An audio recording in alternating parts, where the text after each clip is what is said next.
दोस्तों नमस्कार। शुभ आशीष के साथ आपका स्वागत है। दोस्तों, पितृ अगर नाराज हो जाएं तो घर की तरक्की में बाधाएं उत्पन्न होने लगती हैं, क्लेश कलह बढ़ जाते हैं, घर की सुख शांति भंग हो जाती है, संतान गलत मार्ग पर चली जाती है, आकस्मिक नुकसान या दुर्घटनाओं का सामना करना पड़ता है। अब पितरों को प्रसन्न करने का समय आ गया है। पितरों के आशीर्वाद प्राप्ति का पखवाड़ा पितृपक्ष 29 सितंबर से शुरू हो रहा है। जैसे ईश्वर के कारण ही संपूर्ण ब्रह्मांड का अस्तित्व है, वैसे ही मनुष्य का अस्तित्व अपने पूर्वज पितरों के कारण ही है। इसलिए दिवंगत पितरों की पूजा के लिए विशेष रूप से 16 दिन निर्धारित किए गए हैं। व्यक्ति का दाह संस्कार जिस दिन किया जाता है, उसी तिथि पर पितृपक्ष में श्राद्ध कर्म करने का विधान है। पितृपक्ष में अगर नियमों का पालन करते हुए श्राद्ध कर्म किया जाए तो पितरों की आत्मा को शांति मिलती है। जब पितर प्रसन्न होते हैं तो अपने परिवार को सुख समृद्धि और खुशहाली का आशीर्वाद देते हैं। इसके अलावा भी कई और तरीके हैं पितरों को प्रसन्न करने के। पितृपक्ष का महत्व भगवान विष्णु ने गरुड़ देव को गरुड़ पुराण में बताया था। धर्म ग्रंथों के अनुसार पितृपक्ष में विष्णुलोक की अनुमति से ही सारे पितृ छोड़े जाते हैं। वे अपने परिजनों के पास जाते हैं। उनके परिजन अपने सामर्थ्य शक्ति के अनुसार पिंडदान, तर्पण आदि कर्म करते हैं। पितरों का पूजन करने का मतलब भगवान विष्णु का पूजन करना होता है। वो सीधे भगवान विष्णु को जाता है। गीता में भगवान श्री कृष्ण ने कहा है कि वे पितरों में अर्यमा नामक पीतर हैं। ये कहकर कृष्ण भगवान स्पष्ट करते हैं कि पीतर भी वो ही हैं। विष्णु पुराण के अनुसार सृष्टि की रचना के समय ब्रह्मा जी ने पृष्ठभाग यानी पीठ से पीतर उत्पन्न हुए। पितरों के उत्पन्न होने के बाद ब्रह्मा जी ने उस शरीर को त्याग दिया जिससे पितर उत्पन्न हुए थे। तात्पर्य यह है कि पितरों को प्रसन्न करने के लिए श्राद्ध तर्पण के साथ विष्णु जी की उपासना भी जरूरी है। आप पौधों के जरिए भी ये काम कर सकते हैं। हिंदू धर्म में पेड़ पौधों का विशेष महत्व है। साथ ही कई पेड़ पौधों का देवी देवताओं से गहरा संबंध है, इसलिए उनकी पूजा भी की जाती है। आपने सुना होगा कि कुछ शुभ पेड़ पौधों पर देवताओं का वास होता है। यही कारण है कि घर में शुभ पेड़ पौधों को सही जगह लगाया जाए तो ये आपकी बंद किस्मत के द्वार खोल देते हैं। शुभ स्थान इसलिए क्योंकि शास्त्रों में इसका विस्तृत उल्लेख है। पौधों का स्थान शुभ ना हो तो इसके अशुभ परिणाम भुगतने पड़ते हैं। पितृपक्ष में कुछ खास पौधे लगाए जाएं तो पितृदोष से राहत मिल सकती है। साथ ही खूब धन दौलत, खुशियां और तरक्की मिलती है। जानते हैं उन पेड़ पौधों के बारे में। लेकिन सिर्फ पेड़ पौधे का नाम जानने से कुछ नहीं होगा। उनके लगाने के बारे में या दिशा के बारे में जो नियम हैं वो भी जानने जरूरी है। कुछ पेड़ों को घर में रखा नहीं जाता, तो वीडियो को आखिर तक देखें और कमेंट्स में जय विष्णुदेव लिखें। बताने से पहले आप सभी से निवेदन है, इस वीडियो को लाइक करें, अपने दोस्तों रिश्तेदारों से साझा करें और ऐसे ही जानकारीपूर्ण वीडियो देखने के लिए हमारे चैनल को सब्सक्राइब करके बेल आइकन प्रेस करें। दोस्तों, पहला वृक्ष है पीपल का वृक्ष। इसे भगवान विष्णु का ही रूप माना जाता है। अपने इस महत्व के कारण पीपल के पेड़ को धार्मिक क्षेत्र में देव वृक्ष की पदवी मिली हुई है। पुराणों के अनुसार पीपल के पेड़ में पितरों का वास होता है, इसलिए आप अपने घर के पास पीपल का पेड़ लगा सकते हैं। पीपल के पेड़ पर दूध में पानी और तिल मिलाकर चढ़ाने से पितर तृप्त होते हैं। पीपल के पेड़ की पूजा करने से, परिक्रमा करने से और पीपल के पेड़ के नीचे दीपक जलाने से शनि दोष, पितृदोष और कुंडली के कई ग्रह दोष दूर होते हैं। साथ ही खूब धन संपत्ति और सफलता मिलती है।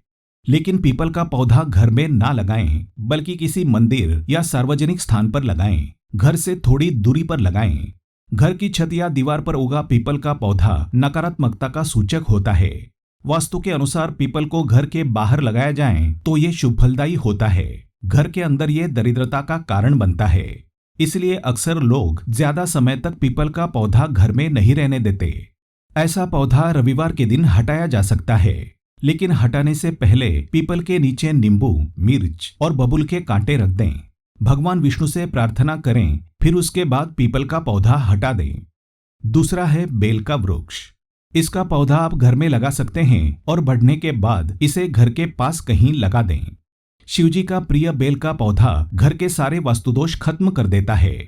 अगर पितृपक्ष के दौरान बेलपत्र का पौधा घर में लगाया जाए तो इससे पूर्वजों की आत्मा को तृप्ति मिलती है और वे खूब आशीर्वाद देते हैं। बेल का पौधा सोमवार के दिन लगाना शुभ होता है। शिव पुराण में घर पर बेल का वृक्ष लगाने के फायदों का उल्लेख किया गया है। इसके अनुसार जिस स्थान पर या घर में ये पौधा होता है वो स्थान काशी तीर्थ के समान पवित्र और पूजनीय बन जाता है। ऐसी जगह पर साक्षात माता लक्ष्मी निवास करती हैं और व्यक्ति को सभी पापों से मुक्ति मिलती है। ऐसे घर सभी प्रकार की तंत्र बाधाओं से मुक्त होते हैं। जिस घर में बेल का वृक्ष हो वहां रहने वाले सभी सदस्यों को अक्षय पुण्य की प्राप्ति होती है। पितृपक्ष में सुबह सुबह जल में गंगा जल मिलाकर बेल के पौधे को अर्पित करना अत्यंत शुभकारक बताया गया है। इसकी जड़ में घी, अन्न, खीर या मिष्ठान अर्पित करने से दरिद्रता का नाश होता है और कभी भी धन का अभाव नहीं रहता। बिल्व वृक्ष की जड़ का जल अपने माथे पर लगाने से समस्त तीर्थ यात्राओं का पुण्य मिलता है। इसमें नियमित जल चढ़ाने और शिव पूजन में इसका इस्तेमाल करने से कई तीर्थ यात्राओं के समान फल मिलता है। इसलिए बेल का पौधा घर में अवश्य लगाना चाहिए। उत्तर पश्चिम दिशा में लगा बेल का पौधा वहां रहने वाले हर सदस्य को यशस्वी और तेजवान बनाता है। घर के उत्तर दक्षिण दिशा में लगा बेल का पौधा परिवार को आर्थिक संपन्नता देता है। ऐसे परिवार का हर व्यक्ति धनवान बनता है और कभी भी उन्हें धन की कमी नहीं होती। कर्ज से मुक्ति के लिए भी इस दिशा में बेल का पौधा लगाना चाहिए। अगला वृक्ष है बरगद का वृक्ष।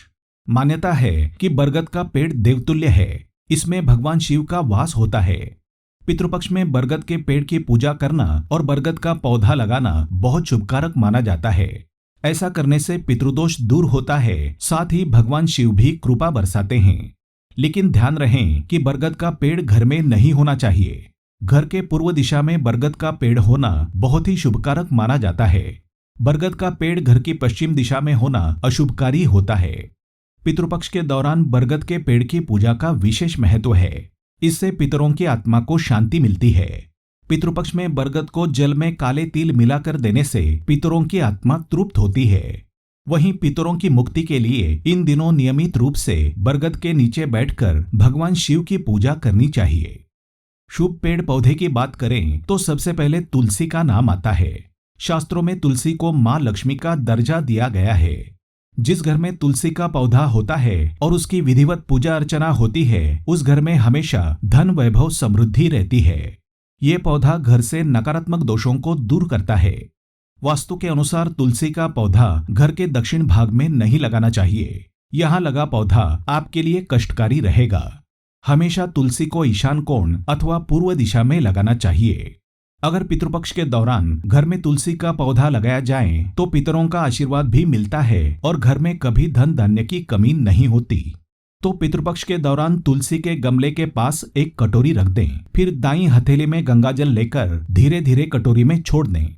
ऐसा करने के दौरान 5 या 7 बार पितरों का नाम स्मरण करें, साथ ही भगवान शिव का भी ध्यान करें। अगला वृक्ष है अशोक का वृक्ष। इस वृक्ष पर भी भगवान विष्णु का वास होता है। पितृपक्ष में अशोक का पेड़ लगाना बहुत शुभकारक माना जाता है। इस पेड़ को लगाने से और इसकी पूजा करने से पितृदेवता संतुष्ट होते हैं।